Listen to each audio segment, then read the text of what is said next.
Okay, let's say I have three fraction, okay, algebraic fraction, 3x minus 1 over x minus 1 plus 2x over x minus 2 plus 4 over x minus 2 square.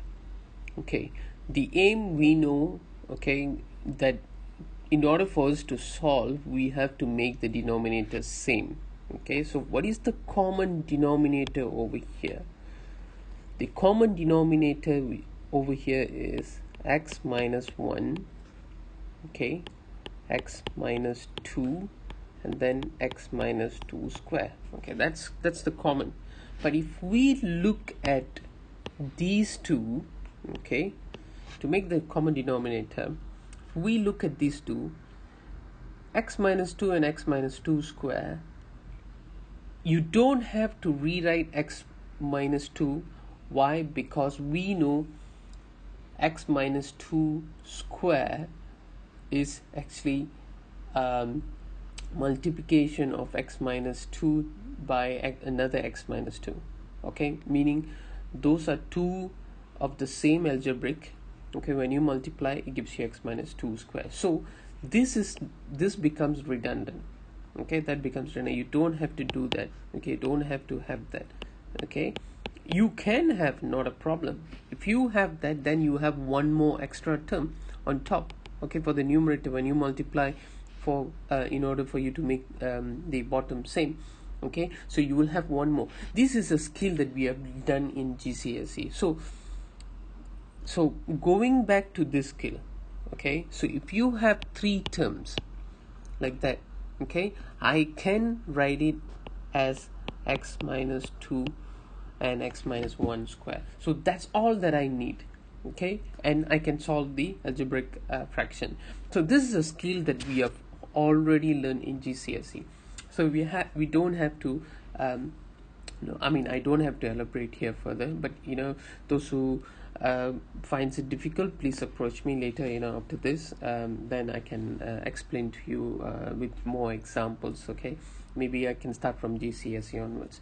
Okay, now let's go back to our second example. Okay, partial fraction, 4x square over x minus 1 and x minus 2 square. And if you look at it, okay, over here x minus 2 square, it's a repeated root, so I can split that into three partial fraction: a x minus 1, and then plus b over x minus 2 square, and then plus c x minus 2.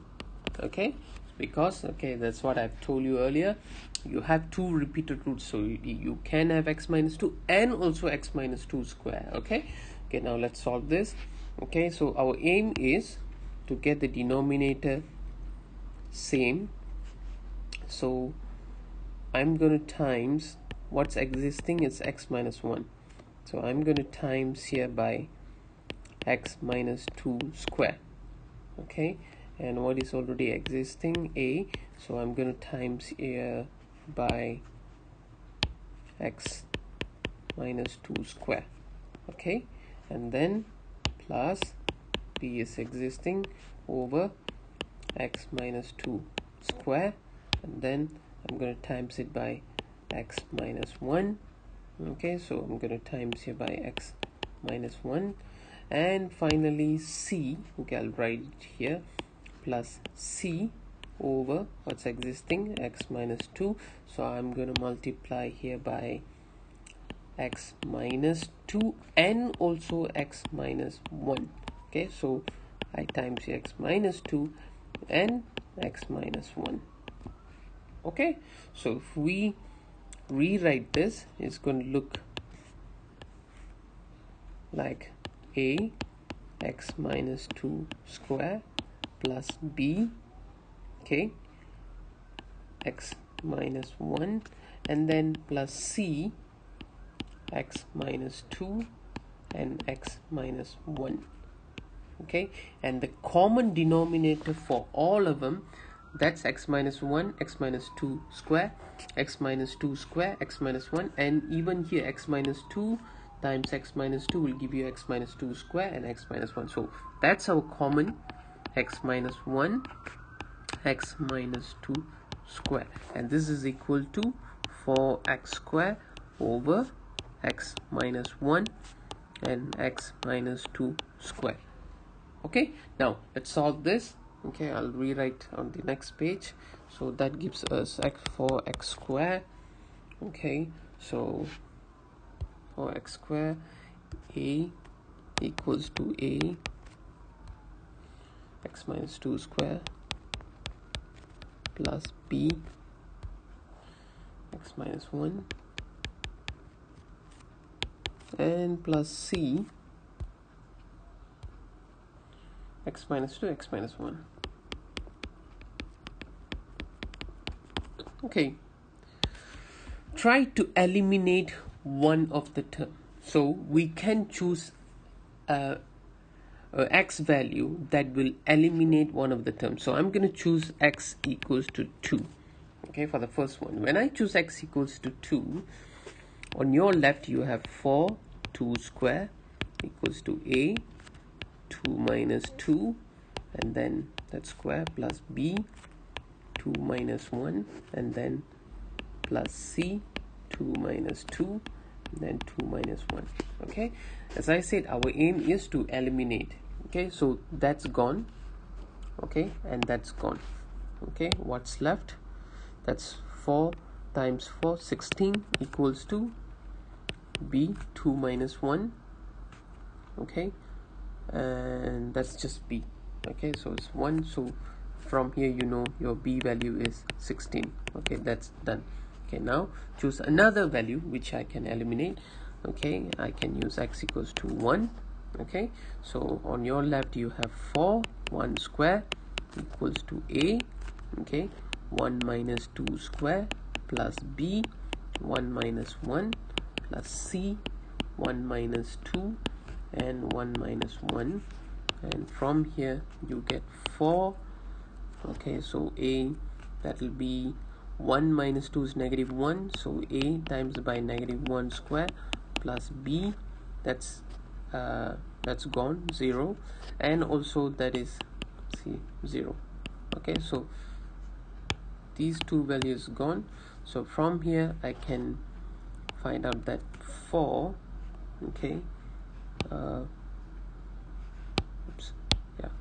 4 equals to a. Okay, I've got my second value. Okay, now my third value. Okay, that's to find what is c. Okay, let's move on. Okay, so what's left? So we already have. Okay, if I expand the bracket over here, okay, with all the a and b values, so what do you get? You get, on your left it's 4x square, so you get 4, and then that's x square minus 4x plus 4, and then plus b is 16x minus 16, and then that would be c with x square minus 3x x square minus 3x plus 2. So 4x square, and then you times here, that would give you plus cx square, and this is equals to 4x square. Okay, from here you can see that, okay, we don't have to go beyond this actually. So from here we know your c value is 0. Okay, so what do we have? We have a, which is 4, a equals to 4, b equals to 16, and c equals to 0. So when I rewrite, you get 4 over x minus 1 plus 16 over x minus 2 square and plus 0 over x minus 2. Okay,